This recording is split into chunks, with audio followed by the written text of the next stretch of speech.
안녕하세요. 대단히 반갑습니다. 그릭런 자은영TV 이종수입니다. 이번 시간은 1281번째 시간으로 러일전쟁 3이라는 글을 읽어드리겠습니다. 러일전쟁 3 심우청 전투 1904년 7월 31일에서 8월 1일까지 발발한 교전으로 일본군 제2군에서 분리된 노츠 미치스라 장군이 지휘하는 제4군 휘하 제5사단과 14단이 라오양시를 향해 북쪽으로 진군하고 있었다. 이 진군한 미하일 자술리치 중장이 지휘하는 러시아 제국 제2시베리아 군단에 의해 가로막혔다. 러시아군은 파벨 미시첸코 중장이 이끄는 포병부대의 지원을 받고 있었다. 대구산에 상륙한 제4군은 독립 제14단을 모아 라오양시로 진격했다.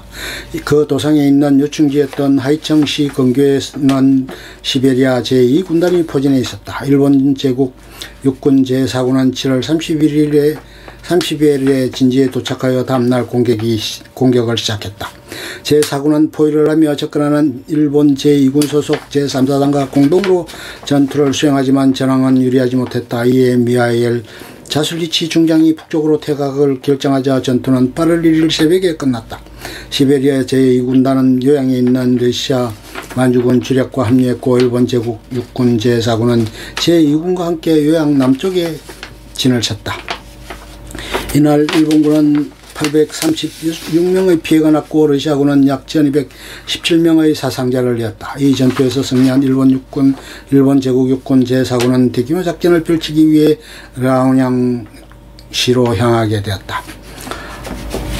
항해해전 1904년 8월 12일 항해 산둥반도 지역에서 일어난 전투로 일본의 전략적 승리를 차지한 전투이다. 1904년 8월 12일 12시 30분 연합함대는 리순 서남쪽 23해리 부근에서 남하해 온 리순 함대를 확인하고 공격을 시도했다.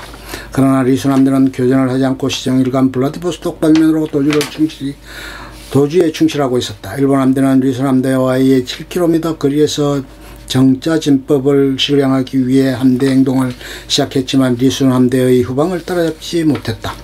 15시 20분부터 추격을 시작했지만 포격을 재개할 수 있었던 것은 15시 30분에 이르렀었다.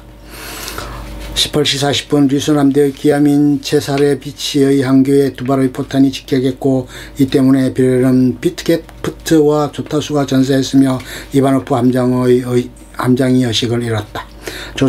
조타수가 조타장치를 왼쪽으로 끌어들인 후 엔진 고장을 일으켰기 때문에 체사레비치가 왼쪽으로 급선했고 함대의 열에 돌진한 결과 전체 함선은 사방으로 흩어졌다.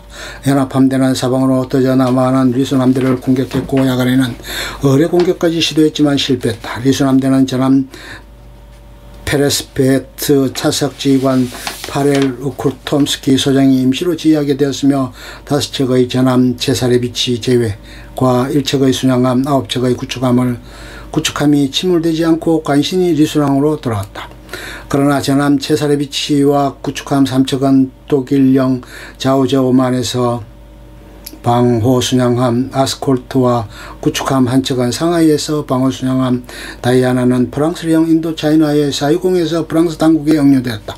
또한 구축함 1척이 자초되고 자치만 다른 구축함 레시테리누이가 현재의 옌타이시에 입방한 일본군에 노획되어 구축함 아카츠키로 편입되었다. 리순은 각 함의 피해를 복구할 수 없었으며 이 결과 리순 함대는 그 이후 대대적인 작전을 펼칠 수 없게 되었다.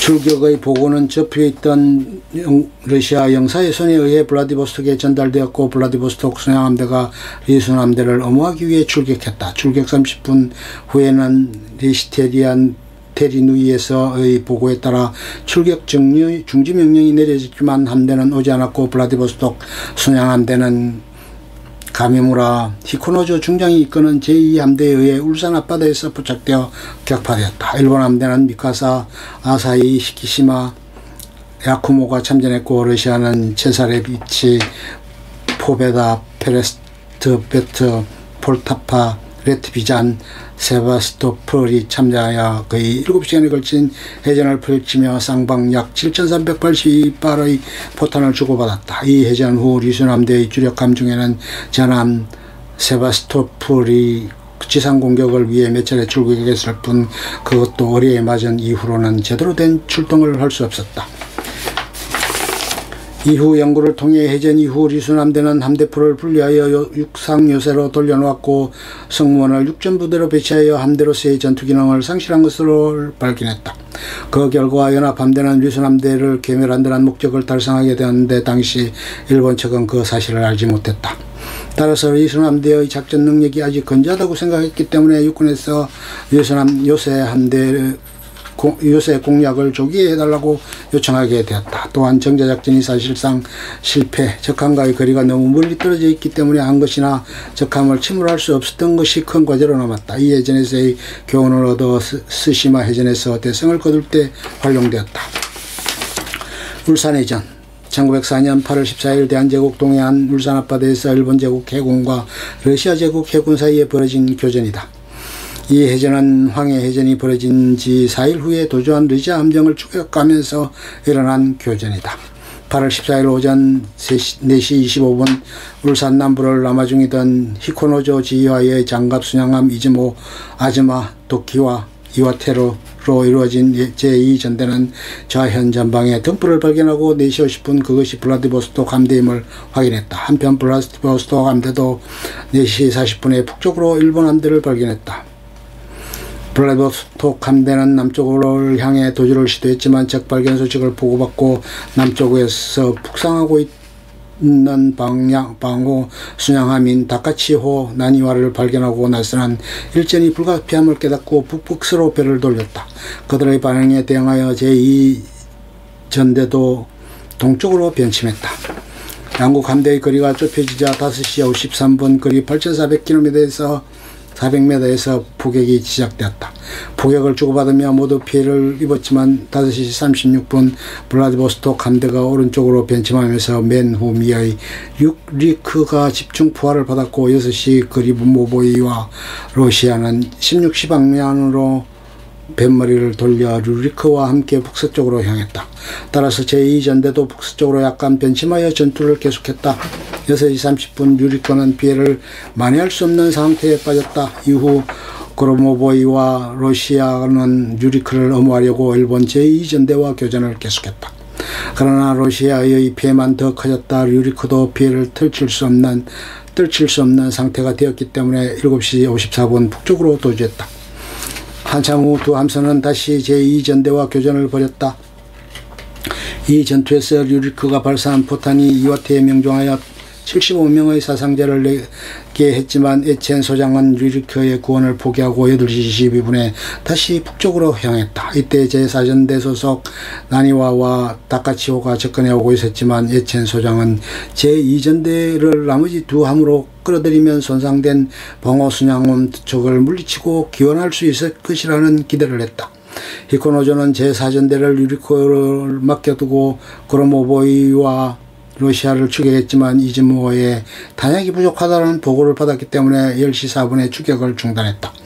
이때 지나친 소음으로 옆 사람과 이야기도 할 수 없었기 때문에 히코노조에게 탄약 부족을 전달할 참모가 칠판을 우리에게 남은 탄은 없음이라고 써서 전달했다.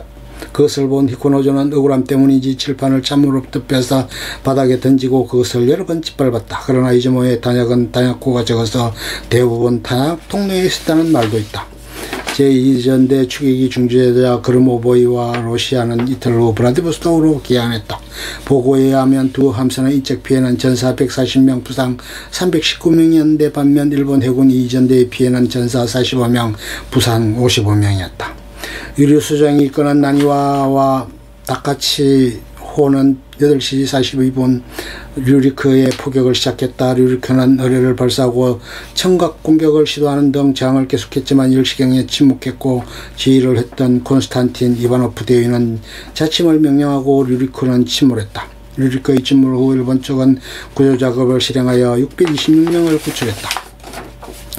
이 전투의 영향으로 블라디보스토크로 귀환한 두 척은 선체 자체에 큰 피해는 없었지만 일본군의 포격으로 갑판이 뚫려 수리를 해야만 했지만 물자와 노동력의 부족으로 지지부진했다.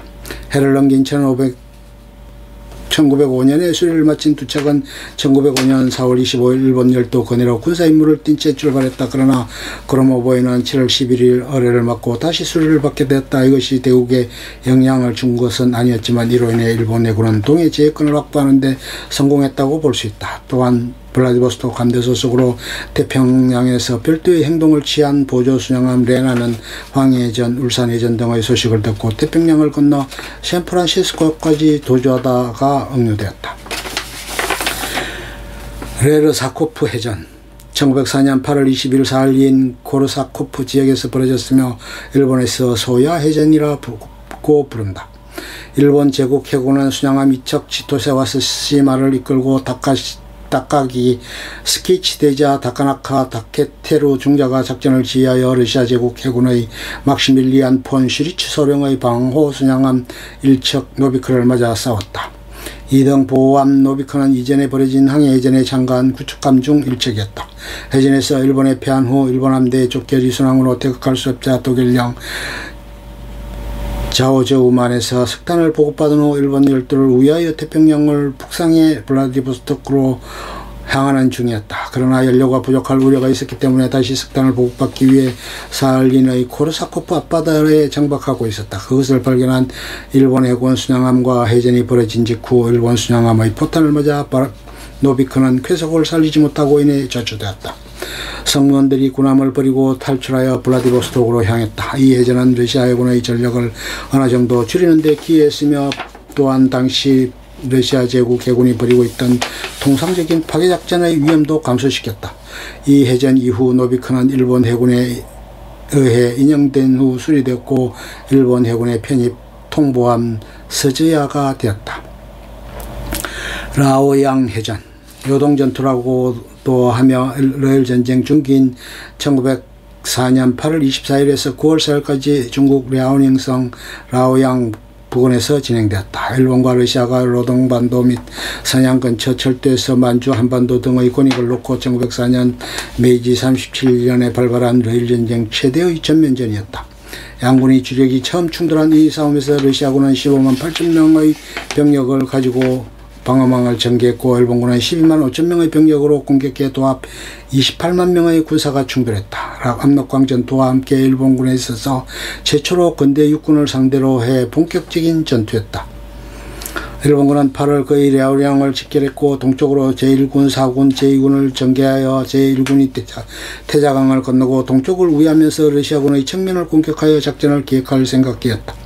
8월 3일 아키야마 요시우루 소장이 이끄는 기병 제1여단 나라시노는 적정 정찰을 하도록 명령받고 전수전까지 적정 정찰 임무를 수행했다. 이 아키야마 소장이 이끄는 부대는 기병 제1여단을 중심으로 그 밖에 보병 38연대, 후시미 야포병 제14연대, 기포병 중대, 공병 제4대대 등 제3중대의 복합형 집단을 구성했으며 아키야마 지대로 불렸다. 8월 26일 일본 제1군은 홍사령에 진공하여 이날 오후 제2사단의 이 야습을 감행했고 이에 러시아군이 구축한 일선 진지였던 이곳을 철수했다. 이 군도 8월 25일 진격해 러시아군을 후퇴시켰다. 이어서 28일 만주군 총사령부가 1군, 2군의 총면적 209제곱미터의 평지이기도 한 수산부 진지에 대한 공략을 명령해 30일 진지 공격을 개시했지만 전황이 막힌다. 30일 심야에는 제1군 랴오량 반도의 대자를 건너 랴오량을 우회하면서 우메자와 여단과 함께 러시아군의 두 번째 진지를 공격했다. 러시아 측은 일본 제1군의 공격을 예상했지만 정찰의 미비도 있어 일본군의 행동을 포착하지 못했고 각 군단으로부터 파견된 부대에서 응전했다. 제1군은 만주산을 확보했고 주력 전투에서 러시아 측 병력 추출의 역량으로 9월 1일에는 수산포 진지 부근을 확보했다.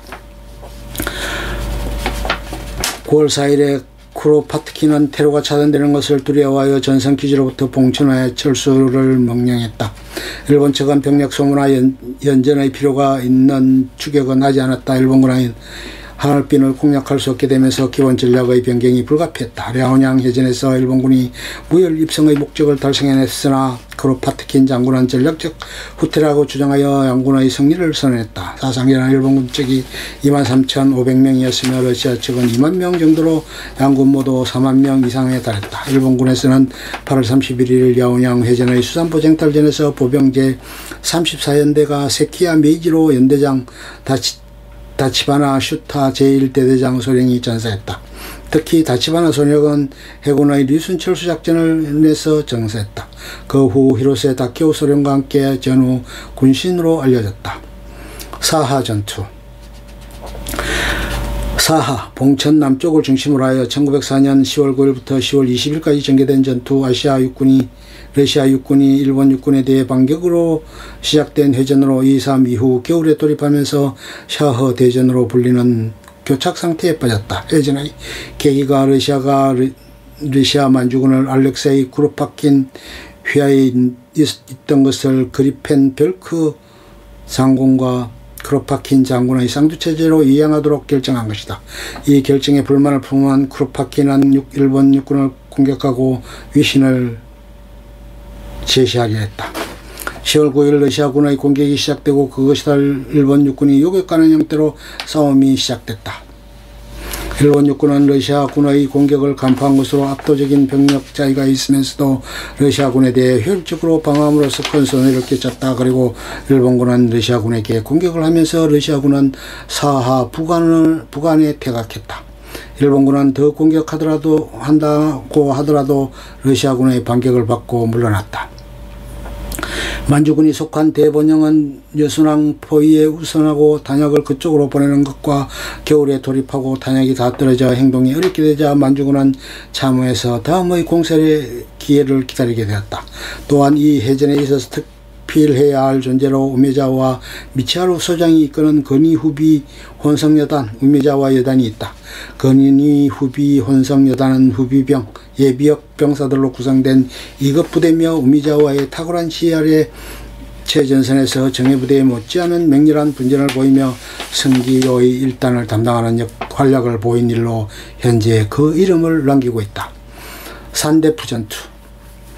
1905년 1월 25일에서 1월 29일 러시아 만주군의 대공세로 일어났던 일본 육군과 러시아 육군의 전투. 러시아 측의 역기습으로 시작되는 병력에서 열세했던 일본군은 초반에는 고전했으나 결과적으로 일본의 승리로 끝났다. 유럽 육군에서는 러시아 육군의 작전 목표가 시마키라 보부근의 강강에서 싸웠다고 해서 일명 심아키라보 부근의 전투라고도 한다. 여담으로 일본군이 기관총을 본격적으로 사용한 최초의 전투이다.